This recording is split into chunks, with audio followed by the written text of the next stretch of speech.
Well, hey there. Welcome to another episode of Sauna Talk in the summer of 2020. And this is the podcast that is most often recorded on the sauna bench. And it's certainly about sauna and all of its components and elements. But we are doing this via Zoom for obvious reasons in the time of Corona and this pandemic. And it's allowing us to reach people much farther afield. And sure, we'd like to be, together on the sauna bench, but we are, together in spirit, together with you in spirit in this time. And and this guest, super excited, anyone lucky enough to have a hard copy of Mikkel Aaland's 1978 book, Sweat, knows that it is a journey into the various sweat bathing practices and traditions from all over the world. And throughout his book, we join Mikkel into the depths of a Mayan Temescal, a Russian Banya, a Japanese Mushu-buru, a Native American Sweatlodge, and of course a Finnish sauna, amongst other cultural sweat tradition practices. And throughout his global journey, Mikkel gained an understanding of the common human experience, the communal experience, and the experience of getting clean through sweat, and in my words, the ability to feel and say, when water is tossed on hot rocks to create steam. So as a young world traveler, Mikkel put it all together. He was able to connect the dots of these different sweat practices, and it has helped us come to the realization that we, as humans, share a special bond of sweat practices, and we aren't really all that different as a species. So fast forward to 2019, and Mikkel was deep into another form of world travel. He and his film crew began revisiting these places and sweat traditions around the world for his documentary called Perfect Sweat.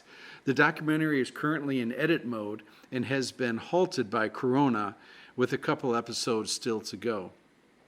So we have the pleasure today to visit with Mikkel in his homeland in Norway, at his homestead, outside on his deck, overlooking a majestic river and the source of his cold plunges between sauna rounds. So though Mikkel and family live in San Francisco, he has had the good fortune to be able to spend his summers in Norway. And during this crazy year of 2020, he's able to squeeze his way out of the U.S. and over to Norway. We'll hear about being in lockdown at home during Corona. It was a safety hazard for Mikkel. And we'll hear about Mikkel's daily routine, which includes healing, hiking, and of course, sauna. Only someone of Mikkel's background and perspective is able to share a very clear picture of not only where we are at a relative time, during this current pandemic, and how it relates to gathering and sweating on the sauna bench. There is something in our history that is quite relevant, and I'm pleased to be able to share you Mikkel's observation and parallels during this interview and from his words. Mikkel Aaland is our first returning guest to Sauna Talk. We have had the Iceman Wim Hof on Sauna Talk. We've had the seminal sauna researcher Jari Laukkanen on Sauna Talk. We've had the author Scott Carney and the backyard acrobat Steve Friedrichs on Sauna Talk. And now, for the second time, I am pleased to introduce Mikkel Aaland, our guest for this episode of Sauna Talk.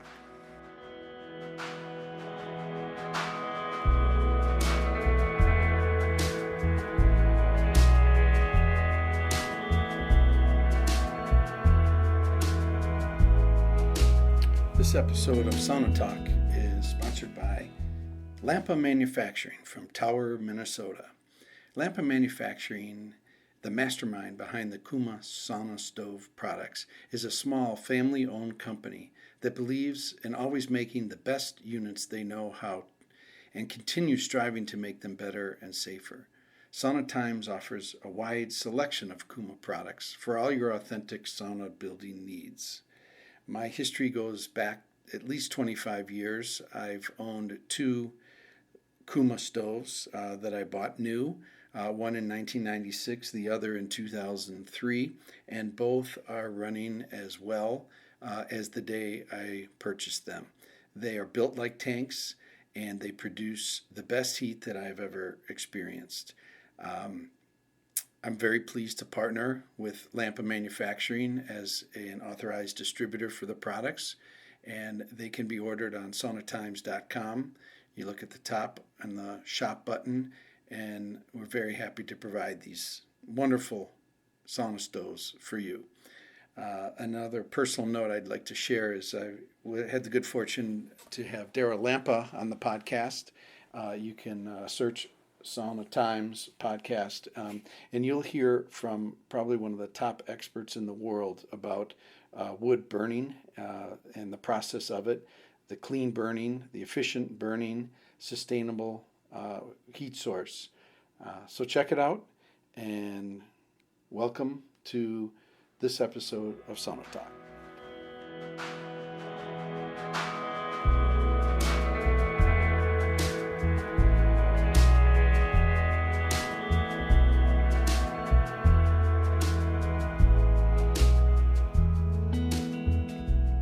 So yeah, here we are in the time of Corona. I mean, it's just with technology, we're able to turn a problem, not being able to sit with Mikkel, and into an opportunity. I feel like I'm with you, Mikkel, right now. What a gorgeous background. For listeners, let us know where you are and what's over your right and left shoulder. Well, I'm sitting in our backyard in Norway, and it's a nice backyard. As you can see, is a river and forest behind me, and it's just a little bit of a cloudy day, but mostly beautiful. Yeah, fabulous. How long have you been in Norway now? Oof. Well, this has been a strange year, Glenn. Normally, we spend summers here, but I couldn't even leave San Francisco until July. All the airlines were shut down or not flying. So we've only been here since July. Mm-hmm. And where a typical summer is all summer in Norway for you. Yeah. It's a beautiful place to be in the summer. I can imagine. I'm in the north, in northern Minnesota for the last 25 years, 30 years. We would bring our two boys and come up north and spend time at our island cabin. So, we're kindred spirits in that. It's really a special thing to be in nature, especially in summer with the long days and beautiful nights. And so I feel it. And so summer's waning, but still warm, right? Yeah, it's waning. Yeah, you can feel it going fast now. Yes. And it's also been a strange year for, beyond the obvious reasons. You had some surgery. How you feeling and what happened? I know it's not a noble incident, right? But go ahead. Tell us how you're doing. No, I'm great. I did a stupid thing. It's really dangerous to stay at home. I found I travel a lot, as you know, Glenn, and staying at home over a period of time, it's not a good idea. I fell down some stairs and broke my leg. Right. And it's just awful. That was back in June, but now I'm almost as good as new now. So yeah, I had a great surgeon who did a really good repair job, and I'm okay now. Like I said, it's a weird year. I hear you. Yeah. So in the world of Mikkel, he could travel the world and be healthy as can be, but put him at home and he's going to find a way to injure himself. Yeah, for sure. Yeah. Hey, was sauna involved in any of your healing and with hot and cold? Were you partaking in sauna? Did you notice anything about how you got well and what was your protocol? That's a great question, Glenn. At first it was very frustrating because I have a big, heavy cast on for the first month or 6 weeks, and I couldn't. I had to take what do you call it? Sponge bath. Towel baths. There's another name for it, but I won't. Yeah, we say sponge bath. A sponge bath. Sponge bath. Yeah, a sponge bath. So that was very frustrating. But when that cast came off, and I was able to take hot baths and alternate that with cold, I felt there was a huge change, at least in my psychological state. Now I think we've talked about this, but I don't have a sauna in San Francisco. I don't have my own sauna.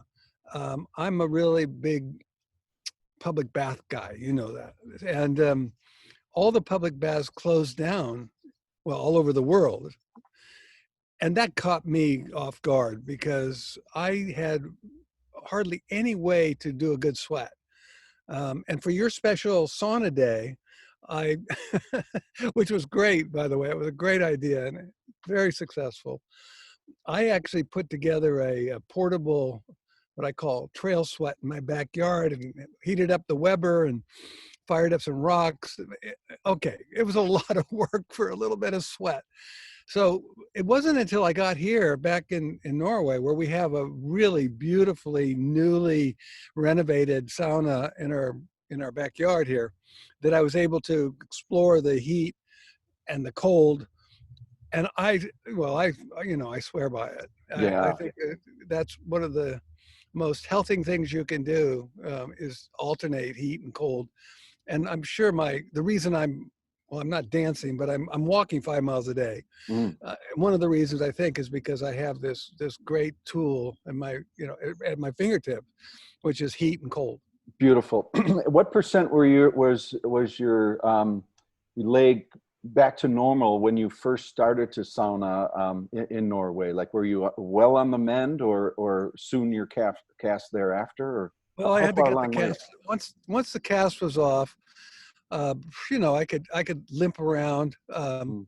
So I was in the limping around stage when I jumped in my sauna here. Oh, and the reason why I ask is, again, a lot of this is intuitive. I mean, I'm not going to go break my leg to experience how well one can heal with hot and cold, but just intuitively speaking, I mean, there's times where, like, I'll come off a mountain bike ride and have, twisted a knee, or, done some whatever. And it's amazing the incremental healing aspect. It sort of puts, much like with a cold, like, when I'm feeling a cold coming on, that people say, oh, does the sauna cure your cold? And I'll say, well, first of all, if I'm feeling a cold coming on when I go sauna, it almost seems like it puts it in warp speed. Like I can blow through whatever intention that cold had, and get it done in a matter of hours instead of days or even a week. So it seems like it, for me anyway, a lot of this is sort of warp speed healing. Can you relate? And is that how your leg kind of felt? Totally. And it's not only that, so much of healing is a state of mind, as you know. And with me, if I don't have regular sweats, uh, I can get depressed pretty easy. And a lot of, you can explain it scientifically through the endorphins that are created when your body's under the heat stress. So for me, feeling better and knowing that that I'm doing something good for my body, but more than that, it's just I feel better. Yeah. I'm sure that contributes a lot to healing Mm-hmm. and moving things along. Beautiful. There are other things, of course, as you know, physiologically, your body is reacting to the heat, so your circulation is increased. There's a lot of things that are going on physiologically that we can explain. But I think at the end of the day, feeling good and being happy, there's nothing like it. Yeah, beautiful. Well said. So when you take your 5 mile walk, do you have the sauna stove on idle, like coming up to temp, or is that, like, tell us your normal, your sauna routine, like these days in Norway, as it involves your exercise and time of day, and just kind of roll it out, like what a typical day in the life of Mikkel in sauna looks like. Boy, you're the man to talk to about this. Yeah, no, I have my routine right behind me. There's a wonderful trail that goes all along the river. So I do my walk beforehand. Of course, I fire up I have a Harvey electric stove. We used to have a wood burning stove here, and I love wood burning stoves, but the building that we put the sauna in is a really old building. And it's just, the sauna is just part of the building. And I just don't want to burn down the building. Mm. I've seen in Finland, too many buildings have burned down because of wood burning stoves. Mm-hmm. So anyway, we have an electric stove, which allows us to, you can set a timer and it'll fire up. So it'll be hot by the time you get back. Mm-hmm. And it's very easy to use and it works really well. Beautiful. Yeah, I can relate to that. There's something just very flowy about exercise than sauna. What I notice, like whether it's in Minneapolis or up at our island cabin, is it just seems to be like peanut butter and jelly, or just one of these naturally two things going together so well. And especially, and you know, the weather's been so great, and I'm sure in Norway too. But I don't know about you, but do you like myself? Do you look forward to kind of a crappy day when you're maybe hiking out there and you come back drenched and kind of chilled, knowing you have a sauna ready for you? Yeah, of course. I mean, you know, winter coming, you can feel it right now too. Right, right. And yeah, I've got the sauna going. Sure, the minute I see any kind of, you know, dip in the temperature and clouds, Yeah, fire that sucker up. But you know, I like it. Most people don't understand this, but on a really hot day, I like the sauna too. I believe it works to keep you cool mm-hmm. in the heat and warm you up in the cold. It's Right on, man. Well said. anyway. Beautiful. Hey, can we talk, we're shifting gears a little bit. I want to talk about the SALT project and how, and I also, we're going to lead into the series too. I mean, that's kind of the main thing. And if it's okay, I'll let you take the order of it. You know, maybe for listeners, we're going to dive into these two topics. Which one do you want to talk first? Well, everything is interconnected. We can talk about the towels. Or you call it the SALT project. I just pulled that down, so that's really fresh in my mind right now. Please, yeah, tell listeners like kind of really the chronology of that. You know, just from what is SALT, the idea of it, and then as this thing flowed, if you could. Brilliant.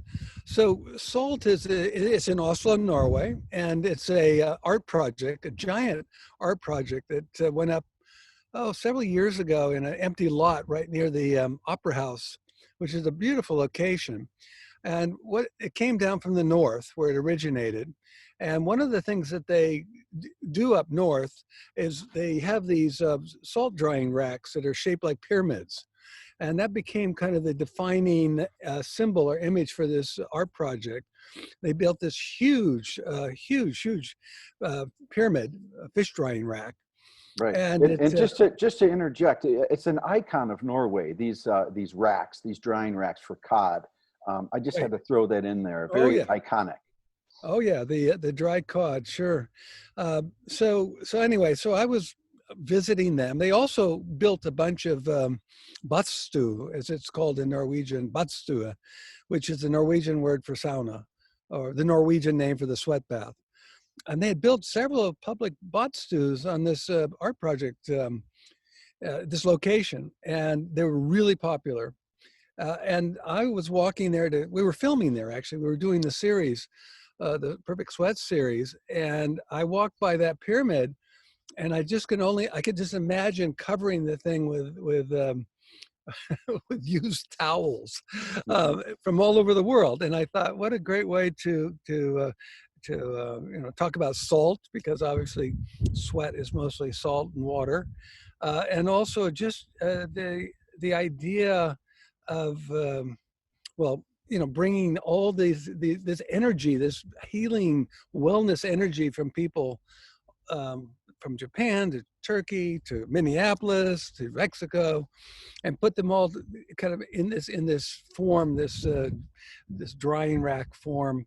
And then I found this great technique where you can print photographs on towels. It's a German company that does it. So I combined the towels that were collected, and thank you, by the way, for your help collecting them. Bathers sweat on the towels. I know that sounds pre-corona. Post-corona doesn't sound so good. But anyway, sweat is pretty clean, by the way. But we don't have to go into that. No, that's true. But keep going. It is. You don't pass disease through sweat. But anyway, so people use the towels, and they either wrote their name on them, or they drew some art on them. So these really became kind of objects that were combined with my own photographs that were printed on towels. And these were hung on this fish drying rack in February. And this is pre-corona. And well, it was just starting then. And it was just so beautiful to see all these 500 towels hanging on this giant rack. We had a big opening ceremony, and it was really well received.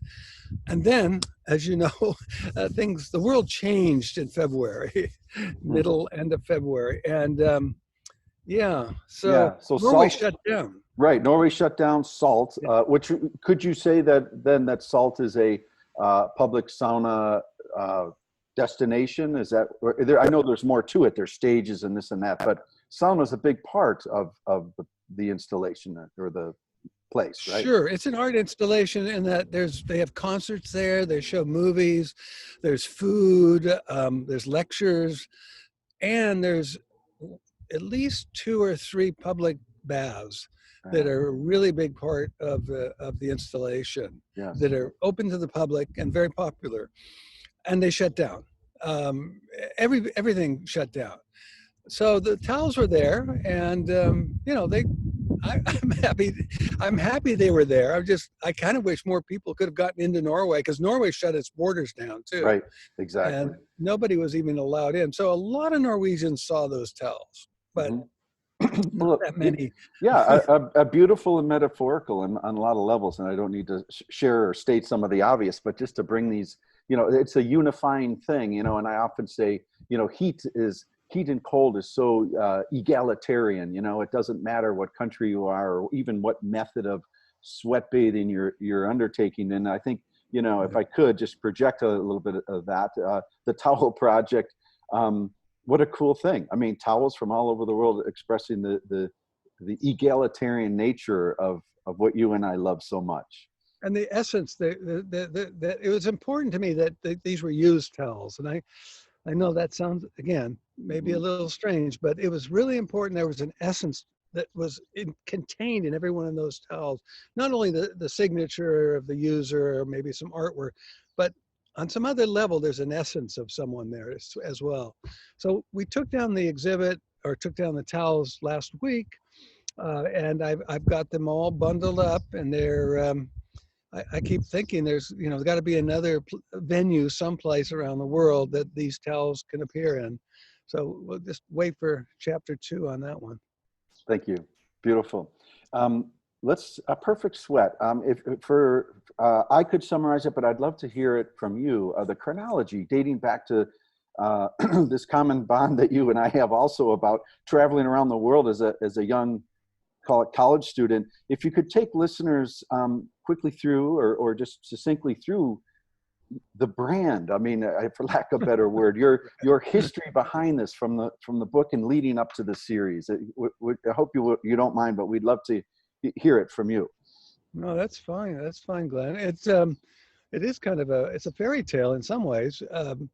When I was young, and that was a while ago now, back in the 70s, I spent 3 years traveling all over the world in search of sweat bathing. And I think I'm the first one that kind of connected the dots, that this idea of sitting in a hot room and producing sweat was universal. It wasn't just something that happened in Finland or in Turkey or Russia. It happens in Japan, it happens with Native Americans, it happens in Mexico, with the Aztecs and the Mayans. And in fact, it seems to be kind of a universal human phenomena to subject your body to heat and produce sweat. So I wrote this book. It was aptly called Sweat, and it came out in '78, right before the AIDS epidemic. So I'm familiar with what happens with epidemics and my projects. It went on and kind of went out into the world. In those days, it was different. Things didn't get out in the world the same way they do now. So, but it was a book, and it contained all these ideas and all these places that I had visited, and it kind of grew legs and became evergreen. And many years later, I got an email from a producer in Seattle saying he'd like to turn what I did for Sweat into a TV series. So for the last, 3 or 4 years now, we've been recreating my journey around the world and going back and revisiting these places from Finland to Russia, to Turkey, Japan, and doing episodes on each one of those cultures. Beautiful. And right now, just to kind of bring you up to date, we have 7 episodes that we've shot that are in the can. They're in post-production. We had a couple more that we were all set to work on in this spring and early summer. and we went to a full stop on that, as everything did.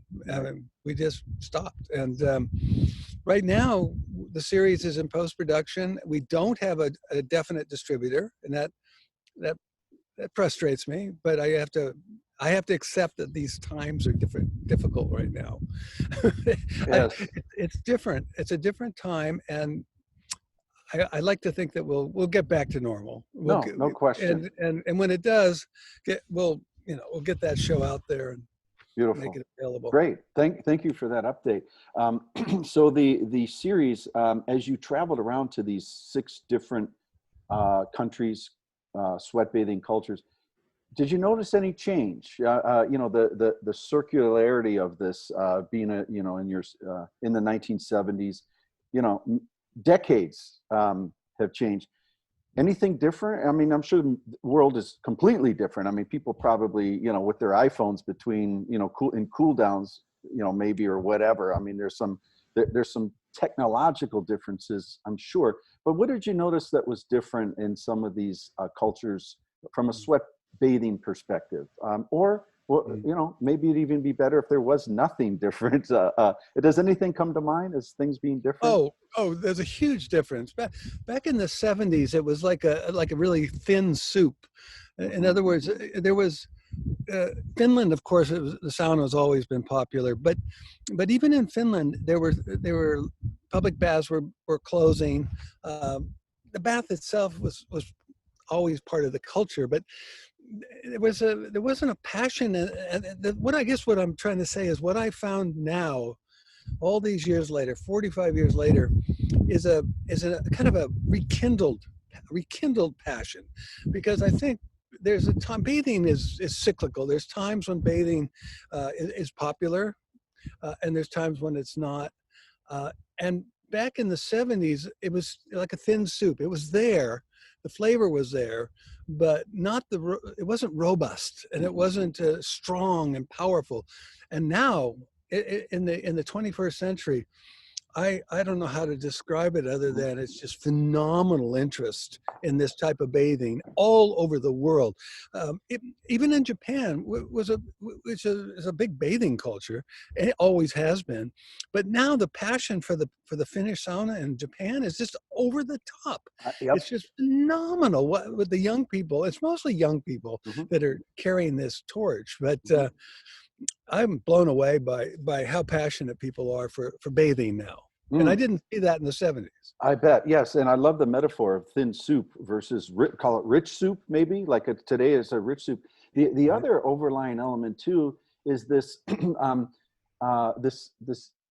I love how innovation can happen. Call this innovation, seemingly in separate countries or separate cultures, but this sort of commonality to it. And there's no better. Well, I have 2 examples. Sure, like I call it sauna in the public domain. I mean, this idea of butts on the bench. Go to a website, $25, 25 euros, and these entrepreneurial pop-up visions, enterprises. Here in America, to see these popping up, the metaphor for me is the craft brewing industry, where sure it started in the Northwest in Seattle and stuff, but once people tasted good beer or felt the culture of a brew pub or whatever, it in North America specifically, it seems to have really kind of just blown up, for lack of a better word, independently, and people creating really cool vibes, like good heats, good experiences, and something that's very dear to you, Mikkel, is like the idea of a social gathering. So, I mean, I haven't felt this around the world like you had the good fortune of revisiting, but I've sure felt it here, just in my own country of America. Yeah, no, I hear what you're saying. I think we're really longing for authentic experiences. We're longing for social experiences that have some kind of meaning other than just, drinking or whatever, partying or superficial things. I think the bath, people recognize that there's many levels to it. I just think there's a time. It's a stressful time. And now with the coronavirus, we know that we know that underlying health conditions are one of the first things you watch out for in terms of vulnerability to the virus. So I think people, it was already there before, but I think it's going to even be more so that people are really concerned about their health. Yeah. All these things, we're reaching kind of a tipping point of what we can handle in terms of being out of balance and the world being out of balance, the stresses that people are feeling. And when it comes down to it, and you've heard me say this before, and I'll keep saying it, I find very few human activities that under one roof satisfy the social, the spiritual, and the physical. Under one roof, to be able to have this powerful thing happen with those three categories. Yes, activities to do that. Right, and I I remember us, chatting on that, and you have been racking your brain and reaching for parallels. Is it still only one in your mind, like the idea of sharing down at a dinner table and communing in that sense, or have you reached another example, or are we still in a company of one, like getting together? There's a couple of things people have brought up. Eating, as you said. Also sports. Sometimes people bring up sports, but that can be selective into who can do what, so. Yeah, well, if I could just riff on that one, watching sports is passive. So that I would cancel that off the list, where dining together is active, and sauna or sweating together is an active thing. But if you're engaging in sports together, I think there's a dynamic there that's, and we'd like to kind of maybe find a collection of a few of these where all the dynamics are being realized. And sports is a good one too. Like when you think about volleyball, like sometimes you get together and these clubs or whatever, and you don't know who your teammates are going to be. And that's much like the public sweat experience. You don't know really who. It's a mashup of who's in the bench at the same time and who's cooling down and who you run into, kind of a thing. So it's a randomness element. Yeah, sports is a little more complicated. But remember, Glenn, that when you have a hammer in your hand, everything looks like a nail. And I am definitely sweat centric. So right on, man. I have that's full disclosure on my part. That's how I see it. I see it everywhere and everything, and I can't help myself. Well, man, I'm with you. And this is what's so beautiful about this, I guess you could call it a community. I know many listening are in that same camp. I'm the same way. And I don't try to do it. I mean, I find myself, I've been taking solo saunas quite a bit, since the time of Corona. And, sometimes you catch yourself. Where's your mind at that moment? And my mind so often drifts over to sauna, like sauna building, sauna activation, should I move the bench over here? Oh, this is so great. I should write a post about how great the cold is with the heat and all this. And I just like, am I insane? I mean, everything is a nail. Everything is a nail. I could totally relate. Well said.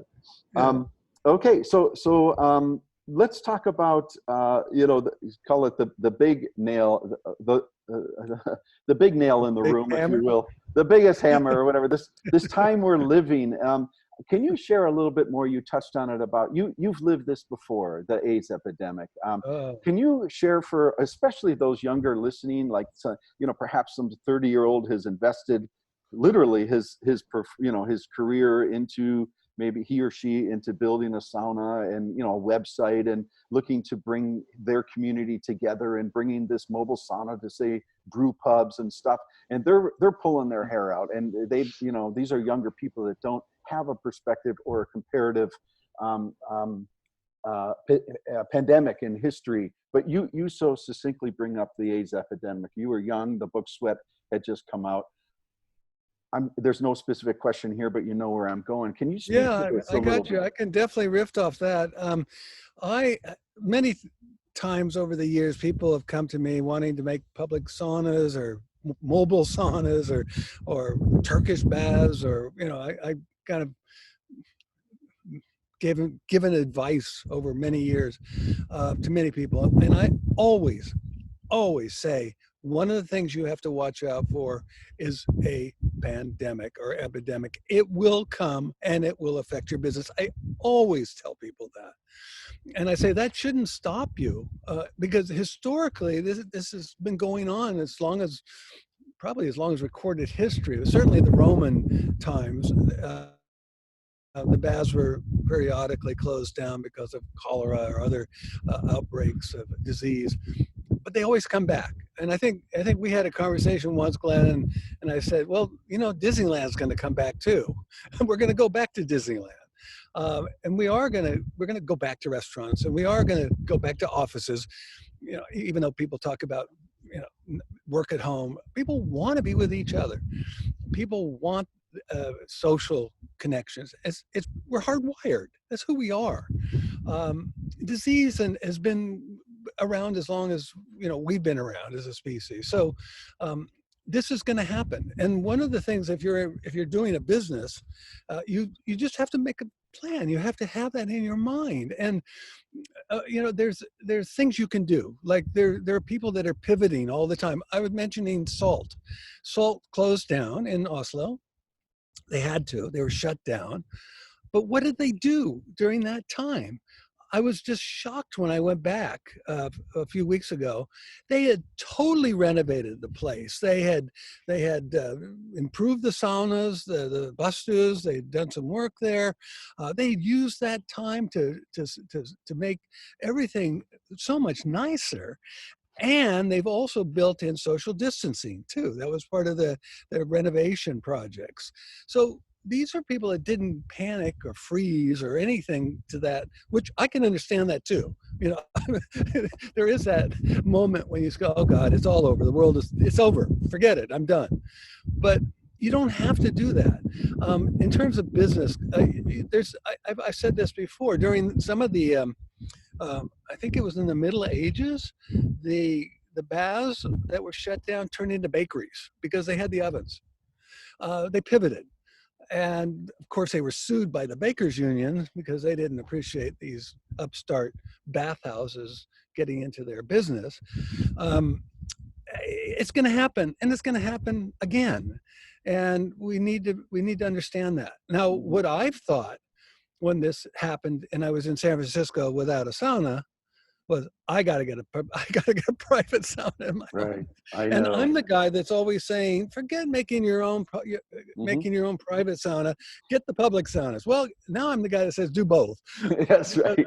Because I was desperate without a sauna. Amen. I was desperate. It was really bad. I get it. And I kept thinking, okay, well, next time I'm going to be more prepared. Yeah, I hear it. So this is a parallel for you. I mean, the book comes out, Sweat, and then the AIDS pandemic, and then the series gets the Perfect Sweat. The series gets halted by Corona. So you're jinxed. It's my fault. It's all my fault. That's right. You did it to us, Mikkel. But we need this perspective, and people, quite seriously on this one. People really I appreciate you making that connection because younger people don't have the history of time and haven't seen this. And there is a direct parallel. I mean, I remember AIDS when the AIDS thing was at its height. I remember hot tubs specifically. It just shut down. It was more of a hot tub thing because sauna really wasn't as we know sauna now. It was coming. It was coming. Yeah, right. But it was hot tubs overnight. They were even removed from YMCAs and stuff, right? Oh, absolutely. Yeah, the 70s was, in fact, my publisher of the Sweat book he published the first hot tubs book that's been credited with starting that craze in the 70s. The hot tub, my swimming hall, the public bath that I used to swim at, shut down because the lifeguard had got AIDS and died literally within a few days. And at that time, we didn't know what the transmission mechanism was for AIDS. We had no idea. We didn't know if we touched somebody, we would get it. And the parallels are it's very similar to what's going on now, in that, at the very beginning of the coronavirus, we were all totally panicked, right? We didn't even know, we didn't know the transmission mechanism then. Remember, we think washing your hands is really important, but now we know it's mostly respiratory. It comes through the spraying and saliva. It's very hard to get it through contact. Anyway, we know a lot more now. And I think as we know more, we're going to get smarter and smarter and smarter. And that's what happened with AIDS as well. We just got smarter and smarter and smarter. And that comes with science, by the way. That comes with facts and knowledge, not rumors and Right made up things. Right on. Yeah. The plug for that. No, well said. And I think what we're going to do now, there's similarities to the AIDS crisis, but there's also similarities to the pandemic of 1918, the so-called Spanish flu. And that's a little bit scarier, because the scary part of that particular time was the second wave. And the second wave came in September, October, November, after a spring outbreak. I'm afraid, if we're going to follow that, if we're going to parallel that one, we're in for another rocky road in the fall. I hear you. What's your plan? Are you going to stay in Norway? Do you think you're going to come back? I would stay here, but my wife had to go back last week she's a teacher, so she has to go back to teach. She tried to teach from here, but the 9-hour time difference killed her. 2 in the morning, she just couldn't do it. Right on. So she's back there, and I'm going to probably go back in a few weeks, just because, I want to be with my wife. So. Right on. No, I hear you. And it's your life. I mean, San Francisco is as much a part of you as Norway, isn't it?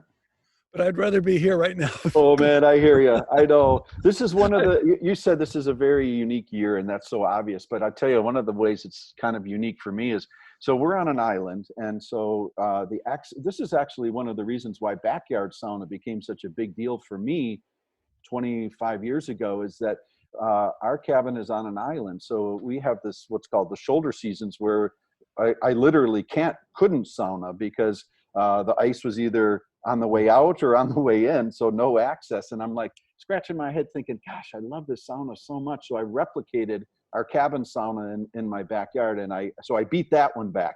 But this time of year, or this year of 2020, I got up here a couple of days after the ice came out, and I've just been like, because a lot of it's with the George Floyd thing too in our city of Minneapolis, but it's just it's just layers and layers of difficulty navigating around in a big city with these people are afraid, and they're running around, and you can feel the energy. But up here in nature, I just feel so blessed and thankful that I made this commitment for us and for our family to have nature. So it's much like yourself. This is a time to celebrate nature in our ability to not even pivot, but just appreciate it. So when the nights are starting to get colder, I have this thing in the back of my head, as much as I love it, is I know kind of it's going to be the end of cabin life, much like you, much the end of Norway life. But hey, first world problem, as they say, right? Yeah. No, I feel really lucky that we have a house here, that we can come here. And Norway, they actually have there's a brain on the shoulder that's the government that's done some really smart things to kind of hold back. They have very few cases, and they shut down very, very quickly. And like I said, there was some intelligence behind the whole thing that we just aren't experiencing so much in America, as you know. Yeah, thank you. Let's talk a little bit about, let's geek out just for a minute, and we can wrap up. If there's anything more you want to say, we can sure talk more, but I want to geek out with you a little bit about good heat. The perfect sweat, like In Search Of, is I think a moniker of yours. And, it's one of those, it's like the arrow to the bullseye. I mean, it will never, if you only go halfway, it'll never touch. And much like searching for the perfect sweat, I think I'm on your wavelength, that it's an ongoing quest for you. But in the spirit of that, how would you, and I'm putting you on the spot, but how would you define good heat? Like, what does good heat mean to you?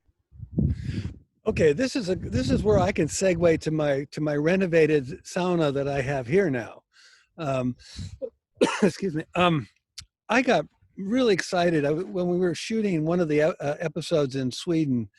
last summer, and we were out in the Swedish archipelago, and we were interviewing an architect there by the name of Andreas Berenson, and I just love the guy. I mean, the guy is just crazy architect, crazy Swedish architect.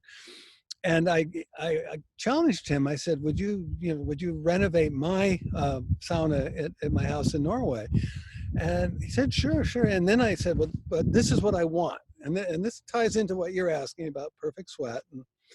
And I said, I've just come from, well, I've oftentimes taken Native American sweats where where you're sitting in a kind of a dome shape, circular, non-rectangular shape.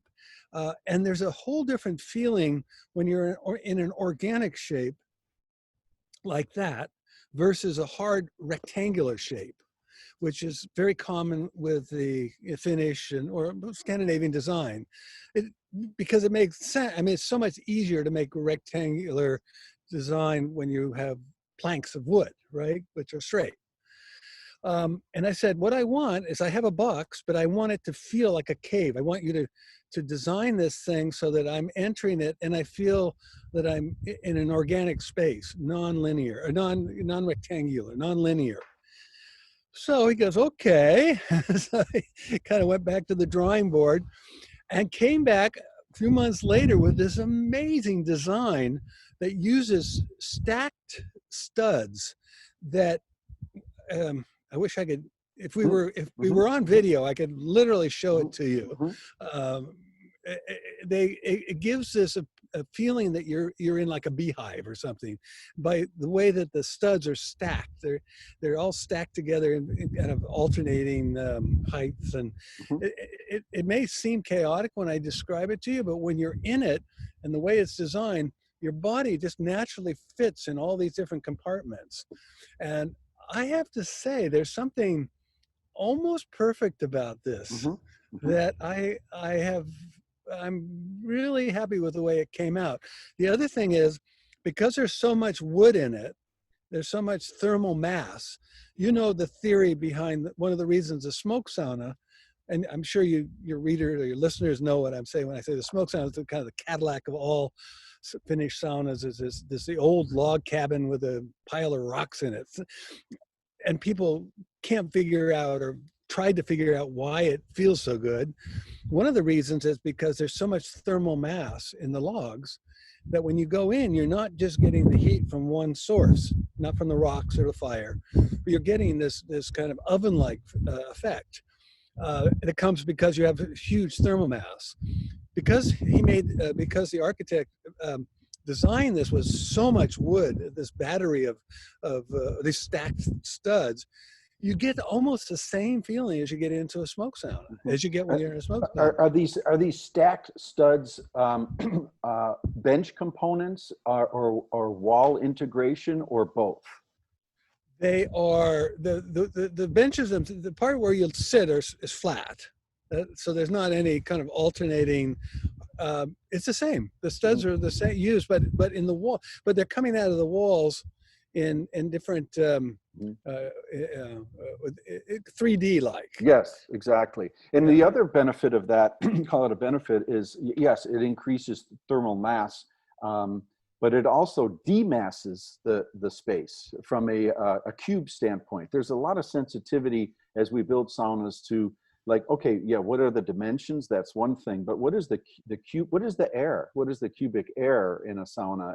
And there's a balance that's I won't say needed, but desired in that, where some spots, and you know, to speak to the negative, you and I have been in very terrible saunas, like at health clubs or whatever, that just have way too much cubic air relative to, you know, the stove, the walls and all that. So it gets very stale-like. So I got to think part of this concept is to demass the room as well. Yeah, well, you know, the type of stove, and again, you know, we're getting really, you know, like you say, nerdy about this, but the stove itself makes a huge difference. I happen to have one of the Harvey electric ones that has the basket filled with rocks, so you don't you know, it's huge amount of Mhm. what is it, 80 kilos or so. It's a Mhm. huge mass of rocks. Mhm. So when I go in, I'm not only getting the heat from the walls, but I'm getting the heat from the, well, primarily from the rocks, not from the heating coil or the Correct. heater itself. Yes. So I think those are all important components that differentiate it from the ones you're talking about. Right on. And also ventilation, you know, we've Yeah. talked about, I mean, Yeah. ventilation, you know, to have fresh air in there is so important. It's not an airtight box, you Right. know, and that's another Totally. reason the old smoke saunas were so nice, is they had all these cracks in the walls, and, Yeah. you know, air would come in freely and move Mhm. around. And The so anyway, perfection, the perfection from imperfection that we've experienced. We've been in yeah, these older saunas, and a few of them come to mind, and you're like, you know, a sauna builder would just cringe, you know, but the heat is just so fabulous with the imperfection. yeah. You know, the other thing, Glenn, that I'm finding as I get older, are you there? I think. I'm right here. Yes. Can you Okay, hear I me? thought you froze for a second. Here's something that maybe your younger viewers won't necessarily relate to, but when I was young, I remember the the Finnish Sauna Society back in the 50s. This is when I wasn't even born, but in the early 50s, they used to advocate very high temperatures, like 100, 110, 120, and that was like, whoa, this is what we need. You have to have that. By the time I got to the Sauna Society in the 70s, they were already older men, and they were all saying, well, 80's not bad, you know. Right. That's right. Right. And so here I am, you know, getting up in my own years, and I'm going in the sauna, and I like it around 80, Yeah. 80's and fabulous. humid. And I like Totally. it. I like it because maybe I have more time to, I don't Mhm. know, or I Well, take more time. I take yes. more time. Well It's said. more of a sensual experience for me. And this is what I love so much about the Turkish bath, the Turkish sweat bath, the hammam, is that it's luxurious, it's sensuous, it's not like, and sometimes I feel like when I'm up in a hot Scandinavian sauna or a bastu, it feels a little bit like slam bam, thank you ma'am, Mm. you know, and that's so, you know, okay, that's fine, Mhm. that's one way of doing things.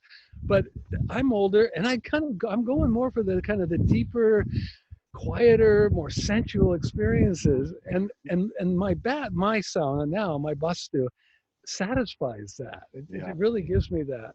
Well, It's not. so I don't run it up to 100. right on. No, a couple things to that. Like people often ask me, "Oh, what temperature? What temperature?" And first of all, on that question, it's just so how we are today, where everybody wants an answer. Like Google it. What is the perfect sauna temp? I need to know the number, and they want that on their thermometer or on their app on their phone, and they want to do that for 20 minutes, and then they've had a good sauna round, and then they've done 4 rounds of 20s on push-ups, and you know, creating this sort of almost you know, regulation to the process of sauna. So I don't like that for obvious reasons, but what I do like, back to your point about, you know, the temperature, is it's all about feeling, right? And I say, you know, what the best temperature for sauna is one in which you exit the hot room and your body is completely heated. For some it's 80, for some it's 90, for some it's 100, but but that's the essence, where you're heated uniformly from inside out, outside in, and then the opposite happens, where you cool down. Well, how long is the cool down? Well, I think those sort of fairly new to the process, especially as we get toward the fall or whatever. If you're outside and you feel that blast of wind or cool, you're thinking to yourself, oh my God, I got to go back in the sauna. That lake was freezing. Oh my God, I can't believe I did that. But again, the opposite here now is we want to be thinking about the core of our body and getting our body completely cooled, at least to neutral, if not colder than neutral, and then hitting the hot room again, either upper bench, lower bench, 80, 100. I find that is the essence of good sauna for me. Yeah. Well said. Well said. Yeah. Yeah. How about how many rounds for you, or do you count your rounds, or do you cycles, or you just kind of roll with how you're feeling? I would, I guess again, I don't like being rigid about anything, but I don't think I've ever gone less than 2. You know, it just seems like that's part of a cycle. I mean, the hot, the cold, the hot, and then a really slow cool. That's kind of my baseline. Right on. And then if there's a lot of, if there's, you know, a social thing, a lot of people, and it's going on for a lot longer, then there's more in and out and more sessions. I have one thing that I have to say, Glenn.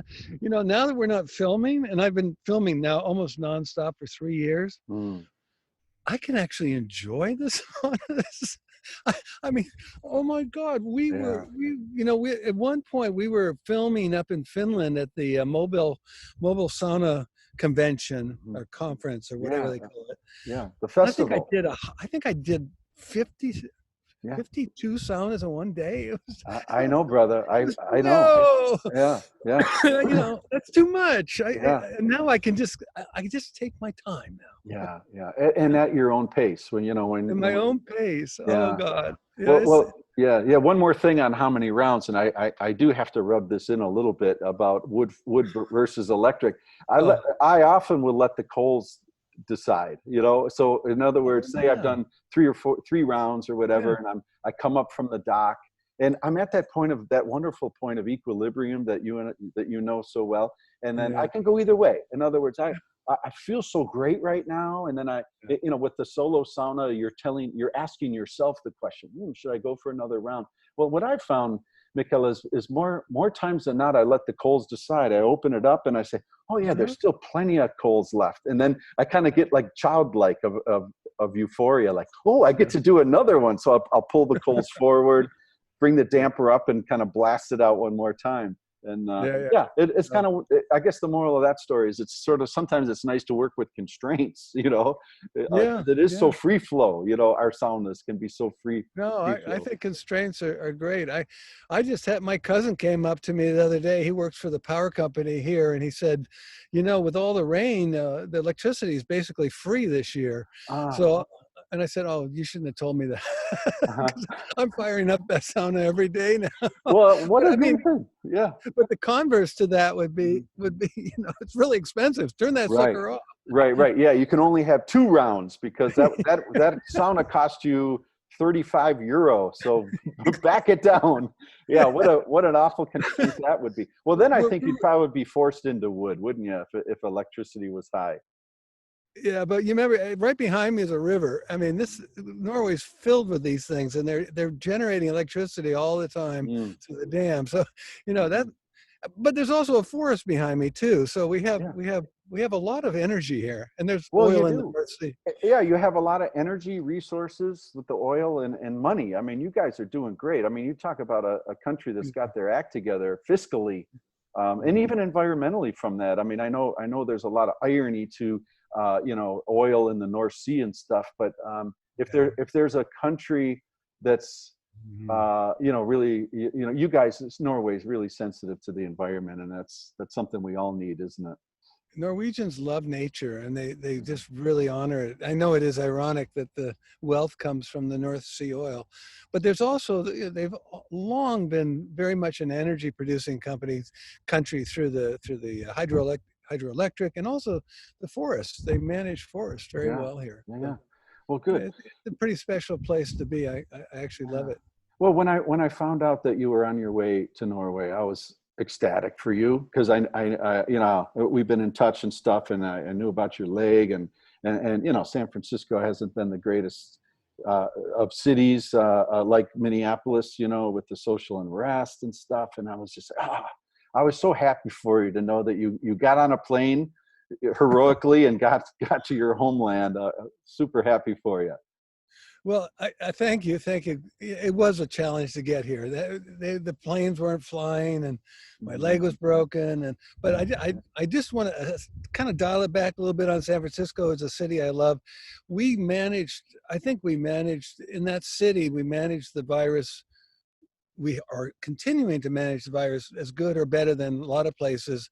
It really shut down before anybody else. I think the AIDS crisis was like a warm up.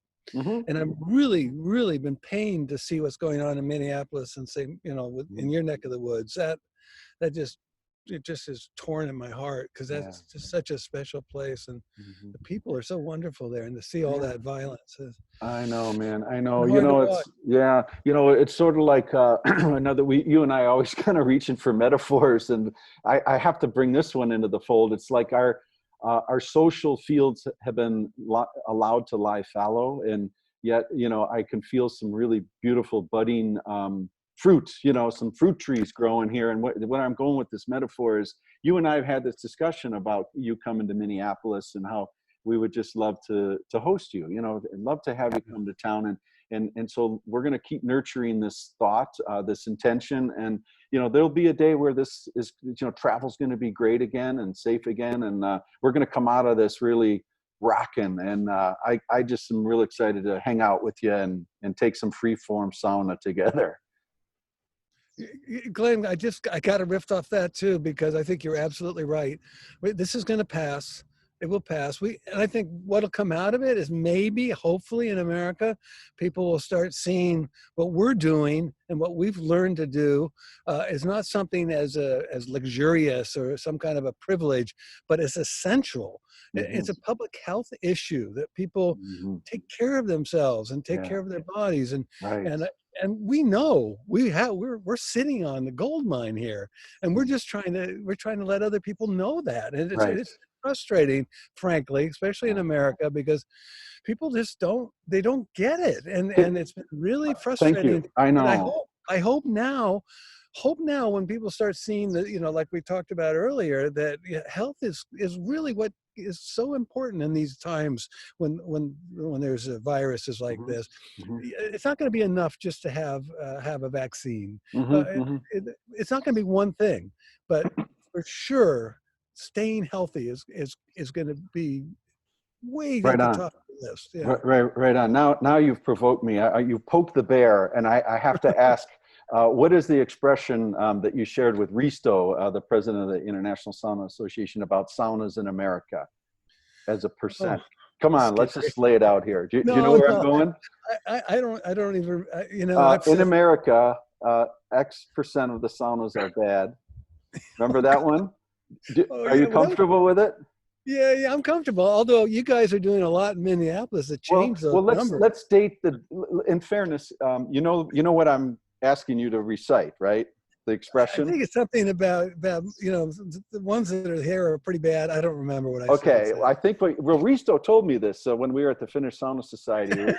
Your name came up in great light, of course, and I think the line as it goes, and please correct me. And the context of the line was maybe this line that you said was probably 20 years ago, and you said, oh yeah, in America, 80% of the saunas are bad, and the other 20% are worse.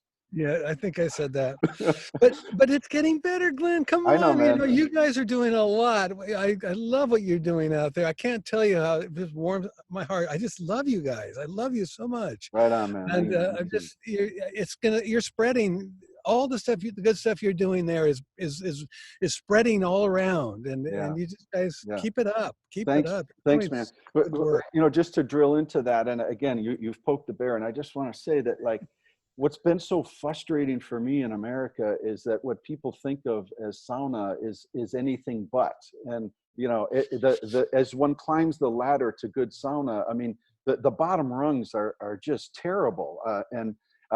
Whether it's a public, YMCA quote unquote sauna with really stale air and don't throw water on the rocks, and someone in there with all their gym gear, doing push-ups on the low bench, and just a terrible public vibe.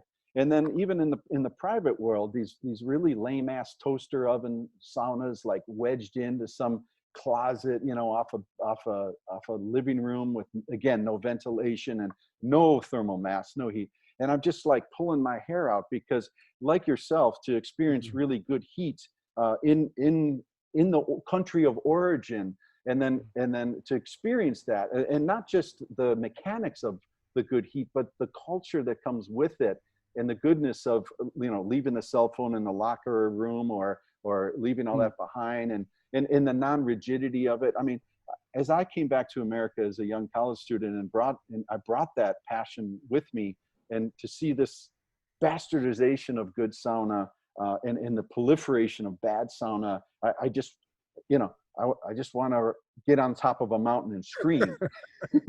so And you're again, doing it. I And you're am. doing that. I And that's started great. Sauna Times with that kind of, gun to the back of my head. It's like, do something positive. And so I continue to wave the flag of good heat and what good sauna really is and the cultural elements behind it. So you poked the bear. You got me all fired up with that. And I have to credit you with that line.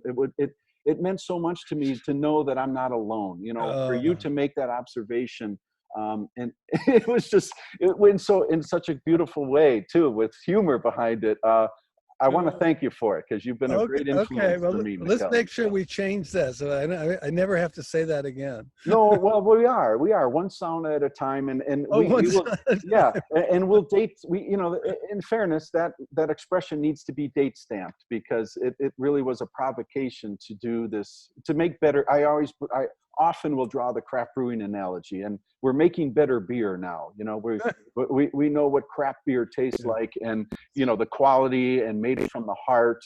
As art, good sauna is art, much like making a good beer, in this craft brewing revolution. And it's something that's ready and ripe. The time is now, and it's just exciting to be part of it. That's great. That's so And good. you're the mentor. Oh, You've been a mentor. You're so kind. You're so kind. Thank you. I so much enjoy talking to you and all the guys out there, the 612 Society, everybody. It's right on. Really, it's a cool place to be. Yes, it is, brother. So any final words to listeners of Sauna Talk? I asked all these sort of common questions on our first Sauna Talk episode about, if you could bring a mobile sauna anywhere, and, if you could sauna with anybody, and this and that. These questions do not need to be asked to you again, because those questions are to bring out the spirit of sauna, the sanctity of what you and I love. So do you want to share any final word to listeners of Sauna Talk about sauna or your life, or anything come to mind? Any final words? The only thing now is that since we can't film, I'm enjoying the saunas, just taking my time. I'm also working on a new book, finally, and it'll be a sequel to Sweat, but it won't be Sweat. It'll be, I think, beautifully designed, beautifully illustrated, and it'll draw on all my new experiences and new knowledge from the last 3 years traveling for Perfect Sweat. And I'm pretty excited about that. It's going to be my way of expressing a lot of my personal feelings that I probably was too young to really do that in Sweat. So I'm excited about that. And also just reminding people that, this too shall pass. These hard times we're in now will pass, and we will be meeting again in the sauna. It will happen. It's just a matter of time. And in the meanwhile, there's other things to be done. Lovely. Yeah. Mikkel, thank you for what you're doing. I feel so close to you. Thanks to technology, we're able to share this, and I feel I'm with you in spirit. So we will have a virtual sauna together today, and I'm thinking of you, brother. It was really wonderful to visit. Thanks so much, Glenn. Take care, Mikkel.